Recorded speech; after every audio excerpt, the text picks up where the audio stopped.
This is by design. This is the largest transfer of wealth ever. And it is not going to the little guy. It is going to the big guys. This is a massive change in the entire Western world. It is happening. I want you to know that what is happening with our fuel, if you're going to pump the gas, you've seen that our fuel price is down. However, that's just because we're draining the oil from our strategic reserves. We are sitting here at a time, for the first time since I was in high school, are we worried about possible nuclear war? And yet we are draining our entire strategic oil reserve. We have auctioned off another 10 million barrels, and we're delivering the oil from November 1st through November 30th. So we're bringing this, we're releasing all of this to our own detriment. And why are we doing it? We're only doing it because the election is here. And if it does continue into December and January, that then is just putting us behind the eight ball. God forbid something happens. This is immoral, what's going on. In Europe, what a surprise. The EU has now proposed a Supply Chain Emergency Powers Act. Whenever a government asks for emergency powers, be aware.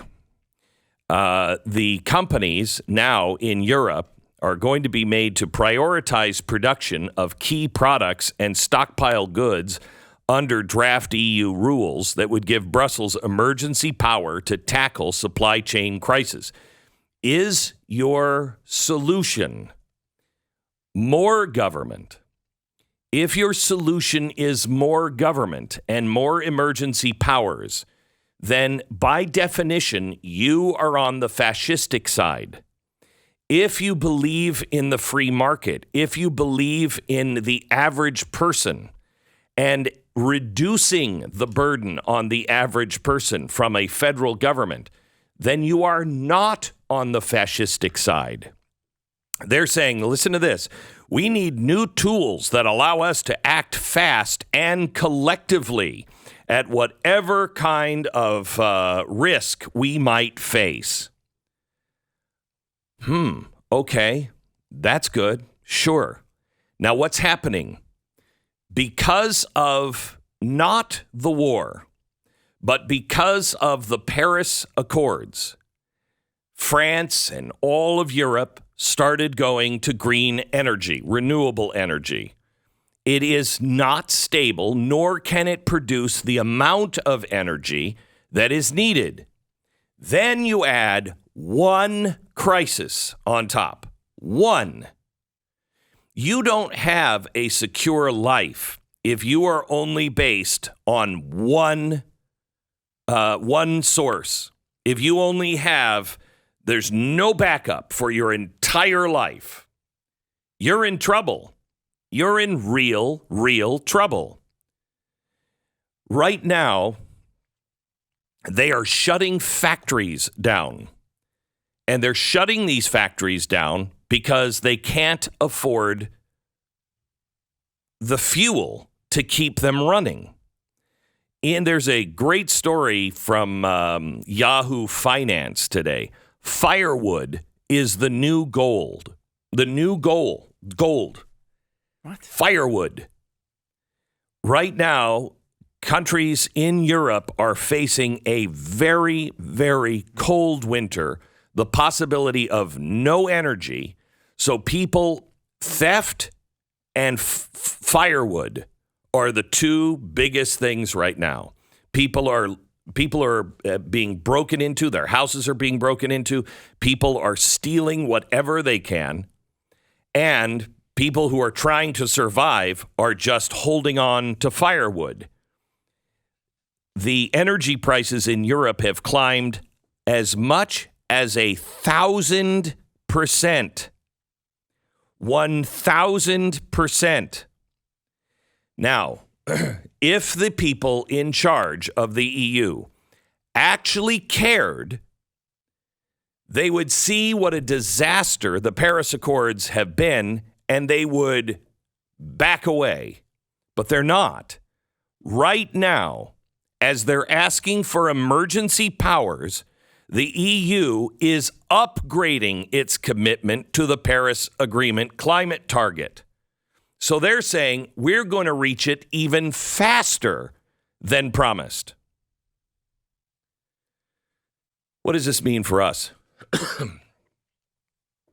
Why are you paying the price you're paying at the gas pump? We have more oil than Saudi Arabia. Why are you about to pay what you're going to pay for heat if you have gas heat? Why? Why are you paying so much for natural gas or LP? Why? We have more natural gas and LP than anybody. And anybody. We can put more natural gas into a tank and put it at your house or run a line to your house than anybody else. Why are you paying for more? Natural gas prices have doubled just this year. The price now for fuel and for an hour of power at your house is up 124%. In New England, up 96%. Why? Because the elites feel that their solution is the right solution. The problem is the elites. The people who think they know better than you. I don't think I or anyone else knows better than you for what you are facing. What is happening in Europe this winter will be here next winter. Winter is coming. And we now have politicians all over the world that are just playing Game of Thrones. That's it. That's what this is all about.